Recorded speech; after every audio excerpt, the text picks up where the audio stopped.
So guys, probably all seen electrical vehicles or hybrids in commercials and how they're advertised as environmentally friendly. I'm here to tell you that alternative fuel vehicles cause harm to the environment. And two big reasons how they cause harm to the environment is the mining required to build these alternative cars contribute to environmental pollution, and the other reason is the producing requirements cause environmental and health risks. So the mining itself, to get an understanding of how the mining works to produce the cars, you have to mine for metals.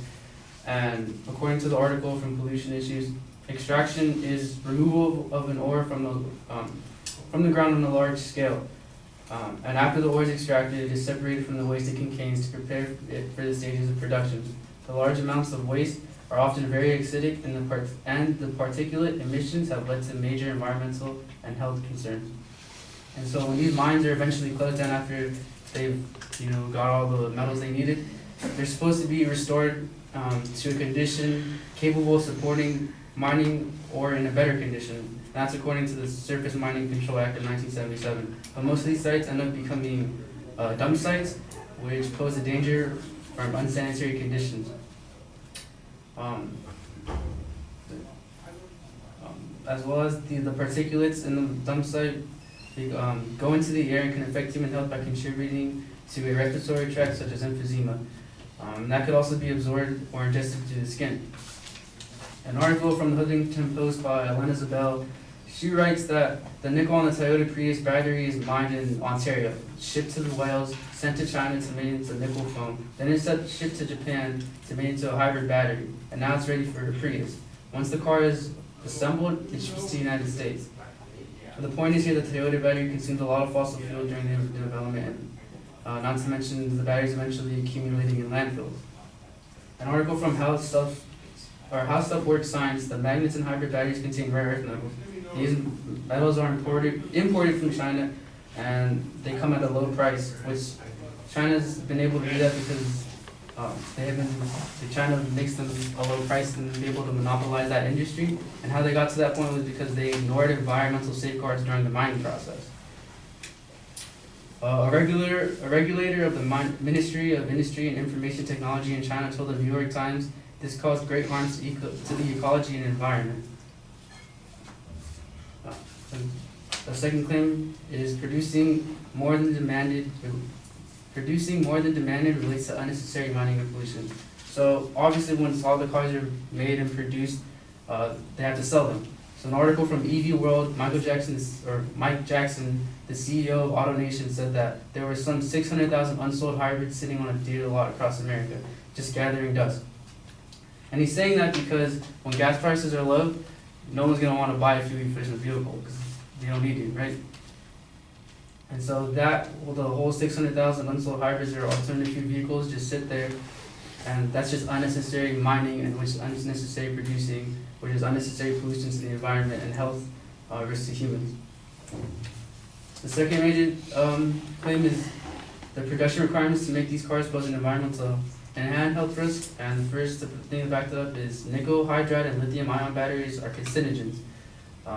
The source from the Huffington Post by Elena Zabel, she is looking for a Prius. She wants a new hybrid car and she wants a fuel efficient one. So she goes to the Toyota dealership looking for a Prius. She ends up finding one that she likes really well and she takes it home. But on the drive home, she gets these headaches.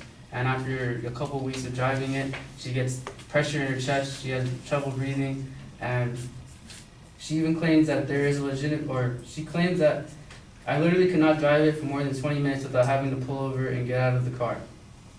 So she goes on and discusses this conversation with the man she has in an airport, and he says that this is not uncommon. And she goes on to discover in a New York Times post written by Jim Motawali that it's because of the electrical current from the motor that produces magnetic fields, which some studies have associated with the serious health matters, including possible risk of leukemia among children. The batteries are placed too close to the drivers and passenger seat that some exposure is unavoidable. Agencies like the National Institute of Health and National Cancer Institute acknowledge the potential hazards of long-term exposure to a strong electromagnetic field. So from Elena from the Huffington Post and her experience, she goes and she has an electromagnetic field reader. And she tests all the different types of Priuses from level 1 to level 3, and all of them have, level 1 is just a basic standard car where it doesn't have any navigation, GPS, and stuff like that. And level 3 has navigation, GPS, air conditioning, all those different types of electronic things. And this gauges increases as the level of car increases. And she also understands that there's factors to determine your exposure to this electromagnetic fields, and she's claimed that she's a 120-pound vegan yoga instructor, and her friends and her clients are also the same way, and they also have had inflammatory issues when driving a hybrid. A study shown by Dr. Matt, PhD, Chief of Staff in Wyoming Institute of Technology, wanted to show that hybrid cars consumers don't realize that these cars pose a serious cancer risk, and he does this research where he measures the watts per kilogram on skid tissues, and he goes over electronic vehicles and hybrid vehicles, and he realizes that the large electrical vehicles are way over what's recommended by the U.S. as safe as to have. And the last thing is that these cars are equivalent to making conventional cars which release greenhouse gases.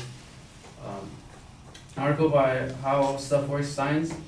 It's estimated that 10 to 20% of the vehicle's total lifetime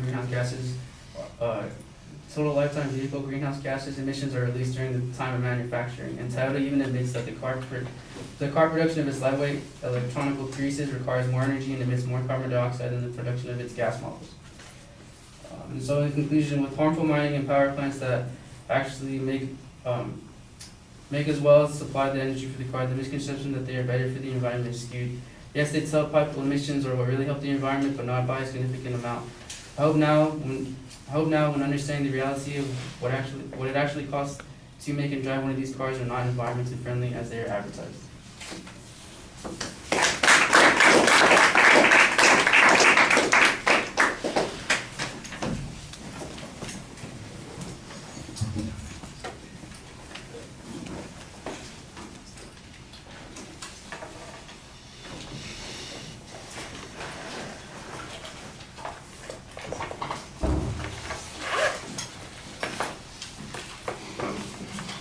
Okay, well, the proposition's clear. You have a preview, but I tell you, when you get to the body of the speech, it sounds like you have 3 more supporting points than you had in the preview, so that was really confusing and problematic. The body of the speech, the organization, I heard 2 supporting point number 2s. That was confusing. And then a 3rd supporting point that hadn't been previewed. That was confusing. So I think there's a structure here, but it's not very well labeled in the body of the presentation as you're speaking, and so you need a little bit of work on that. Part of the problem is that I think that you are consumed with the amount of information that you get into the speech, and you do have a lot of factual data that you present. I think that that's the most solid part of the speech. You have a couple of examples that you're citing also, so you're doing a good job there. I think we could use a little bit more statistical information about how significant some of these problems are. The amount of ore, for instance, and destruction that is caused by the mining process. When you mention all the transportation process in the building of the batteries and shipping them around and all those sorts of things, we don't really have any statistical data on how much fossil fuels those use. You just kind of suggest that would obviously be a lot. The environmental dangers that are presented, there seems to be an acknowledgement that there are some environmental dangers, but none of those dangers are particularly well quantified. They are vaguely described, for example, by the Minister of Interior Environment in China, but that's about as far as we get when quantifying any of those. I thought that you got an interesting subpoint here about potential carcinogenic dangers, and it wasn't really from the exposure to the minerals that you're talking about in the first part. That's kind of where I thought you were going at first, but rather it's to the electromagnetic fields in the cars, and I thought that was interesting. That's new. That's not something I've heard much about, but the yoga instructor the vegan yoga instructor who got sick because they're driving this, I'm not exactly sure that that's convincing evidence on this particular point. I think you need to have some more information on that. I did like the general piece of information that you had about cancer risks and exposure to electromagnetic fields. I thought that that's the kind of stuff that you needed to have more of. So it's an interesting point. It's the start of an argument. I'm not exactly sure it's particularly convincing. The delivery of the argument is problematic. There's a lot of reading. Sometimes because you're rushing through so much information, it doesn't come out as clearly, and you're not articulating as distinctly as you need to do. You're a little bit over time as well. So, it's hit or miss. There's some things that are pretty good. I like a lot of the evidence that you have in the speech, but I think there are also deficiencies there. Organization is a big problem. The claim is clear, and the delivery is a little bit problematic. Thank you.